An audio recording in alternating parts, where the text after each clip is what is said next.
Friends, अगर आपने Sanju movie देखी होगी तो आपको याद होगा कि कैसे संजय दत्त का किरदार निभा रहे रणबीर कपूर का जेल के अंदर स्ट्रिप सर्च होता है। यानी कि उनके पूरे कपड़े खोल दिए जाते हैं और ऑफिसर उनकी तरफ बहुत ध्यान से देखता है कि कहीं वो कॉन्ट्रोबैंड, वेपन्स, वायर, ड्रग्स, पैसे या कुछ और छुपा के तो नहीं ले जा रहे हैं।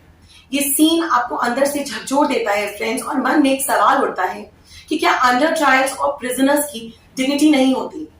क्या राइट टू प्राइवेसी सिर्फ दिखावे के लिए है या वाकई इसका कोई मतलब भी है? रिसेंटली 1993 बॉम्बे ब्लास्ट के अक्यूज्ड अहमद शेख ने स्पेशल कोर्ट में ये याचिका दायर की कि कोर्ट की सुनवाई से वापस आर्थर रोड जेल वापस लौटते समय जेल के गेट पर ही पुलिस द्वारा उसका स्ट्रिप सर्च किया गया। ये काम बिल्कुल खुले में और सबके सामने किया गया, और जब उसने इसका विरोध करने की कोशिश किया तो पुलिस ने उसे डराया, धमकाया, उसके साथ बदसलूकी की। जब स्पेशल जज बी शिर्के ने पुलिस से इसके बारे में जवाब मांगा तो जाहिर सी बात है कि पुलिस ने ऐसी किसी भी घटना से इनकार कर दिया, मगर बी शिर्के ने कहा कि अहमद शेख के इस कंप्लेन में कुछ सच्चाई जरूर है, क्योंकि पहले भी कैदियों ने इस तरह की शिकायतें की हैं। जस्टिस बी शिर्के ने आगे ये भी कहा कि अंडर ट्रायल्स और प्रिजनर्स की भी डिग्निटी होती है जिसका ख्याल रखा जाना चाहिए। इस तरह से स्ट्रिप सर्च करना ना केवल एथिकली गलत है दोस्तों, बल्कि उनकी फंडामेंटल राइट टू प्राइवेसी को भी वायलेट करता है। यहाँ पर मैं आपको बता दूं कि स्ट्रिप सर्च का कोई प्रोटोकॉल नहीं होता है, मतलब कि उनके 7 दिन में कभी भी और कितने बार भी हो सकता है। कि खासकर उस समय होता है जब कैदी कोर्ट हियरिंग के बाद या फिर अपना बेल पीरियड पूरा करने के बाद जेल वापस लौटता है। किसी विजिटर से मिलने के बाद भी कैदियों का स्ट्रिप सर्च होता है। यहाँ पर इस बात पर विशेष ध्यान देने की जरूरत है दोस्तों कि विजिटर से मिलते वक्त कैदी और विजिटर के बीच में एक रीजनेबल डिस्टेंस होता है, और विजिटर रूम में ऐसी अरेंजमेंट्स होती हैं कि कोई भी चाह कर भी किसी कैदी को कुछ दे नहीं सकता।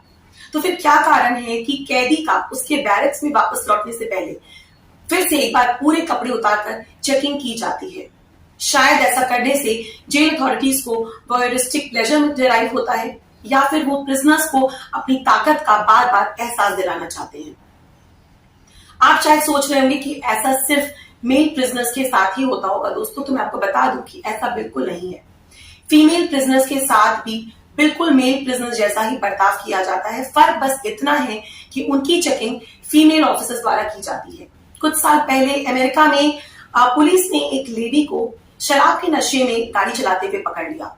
जेल ले जाने पर उस पुलिस ने न केवल उस महिला का स्ट्रिप सर्च मेल ऑफिसर्स की प्रेजेंस में किया, बल्कि इस पूरी घटना का वीडियो रिकॉर्डिंग भी किया। बाद में उस लेडी ने जेल अथॉरिटीज को स्यू भी किया, मगर आप समझ सकते हैं कि इस घटना का उस महिला पर कितना गहरा असर हुआ होगा। ये बात सही है दोस्तों कि स्ट्रिप सर्च का सिस्टम नया नहीं है, मगर इसका मतलब ये तो नहीं है कि ये सिस्टम इसी तरह चलता जाएगा या फिर चलता रहना चाहिए। इसका जवाब है नहीं। कुछ साल पहले तक हमारे देश में रेप विक्टिम्स का 2 फिंगर टेस्ट किया जाता था। इस टेस्ट से ये पता लगाया जाता था कि विक्टिम सेक्सुअली कितनी एक्टिव है। ये टेस्ट ना केवल विक्टिम्स के लिए ह्यूमिलेटिंग होता था, जो कि ऑलरेडी एक ट्रॉमा से गुजर रही है, बल्कि उसके कैरेक्टर को मलाइन भी करता था। 2013 में सुप्रीम कोर्ट ने यह कहकर इस टेस्ट को बैन कर दिया था कि इससे महिलाओं की राइट टू प्राइवेसी का वायलेशन होता है और इसकी परमिशन नहीं दी जा सकती है। यहाँ पर दोस्तों मैं प्रिजनर्स को रेप विक्टिम से बिल्कुल भी कंपेयर नहीं कर रही हूँ, और ऐसा करना बिल्कुल गलत है। मैं सिर्फ इतना कहना चाहती हूँ कि कोई भी नियम, कोई भी लॉ, कोई भी टेस्ट सिर्फ इसलिए कि वो बरसों से चलता आ रहा है सही नहीं हो सकता, और अगर वो गलत है तो समय है उसमें बदलाव लाने का, उसे रेगुलेट करने का, या फिर उसे बंद करने का, रोकने का। प्रिजनर्स भी अपनी डिग्निटी डिजर्व करते हैं। जरा सोचिए, आज हमारी जेलों में ऐसे कितने लोग सड़ रहे हैं जो कि बेगुनाह हैं। ऐसे कितने लोग हैं जिनके अगेंस्ट बरसों से कोर्ट केसेस चल रहा है, बट अभी तक वो गिल्टी प्रूफ नहीं हुए हैं। आज हमारे एयरपोर्ट्स में कई हाई सिक्योरिटी एरियाज में स्कैनर्स और एक्सरे मशीन्स लगी हैं, जो कोई भी अनऑथराइज्ड ऑब्जेक्ट को आइडेंटिफाई कर लेता है और फिर उसे कॉन्फिस्केट कर लिया जाता है। कई जगह तो फुल बॉडी स्कैनर्स लगे हैं, जिससे कोई भी अनवांटेड चीज ले जाना ऑलमोस्ट इम्पॉसिबल है। जब हमारे एयरपोर्ट्स और हाई सिक्योरिटी एरियाज में नॉन इन्वेजिव सिक्योरिटी हो सकती है, तो फिर हमारे प्रिजन्स में ऐसा कुछ क्यों नहीं हो सकता? ये बात तो आप और हम सभी जानते हैं कि स्ट्रिप सर्च के बाद भी हमारे जेलों में रसूखदार और पैसे वाले लोग किस तरह से सिक्योरिटी पर्सनल की मदद से माचिस से लेके मोबाइल तक और गांजा से लेकर गन्स तक अरेंज करा लेते हैं। कई बार हमने पेपर में पढ़ा, न्यूज में सुना कि कैसे हार्डकोर क्रिमिनल्स और गैंगस्टर्स ने जेल में ही अपना साम्राज्य चलाया है। तो ऐसे में ये प्रश्न उठना लॉजिकल है कि आखिर हमारी जेल्स में ये किस तरह की सिक्योरिटी है। क्या स्ट्रिप सर्च केवल नॉन हार्डकोर क्रिमिनल्स का होता है और हार्डकोर क्रिमिनल्स का स्ट्रिप सर्च करने की हिम्मत पुलिस वाले भी नहीं दिखाते? और अगर ऐसा है तो स्ट्रिप सर्च का औचित्य ही क्या है? हमारे देश का सबसे सुरक्षित जेल तिहाड़ जेल भी कितना सुरक्षित है ये तो आप और हम अच्छी तरह से जानते हैं। आए दिन हम वहां भी खून खराबे की घटनाएं सुनते रहते हैं।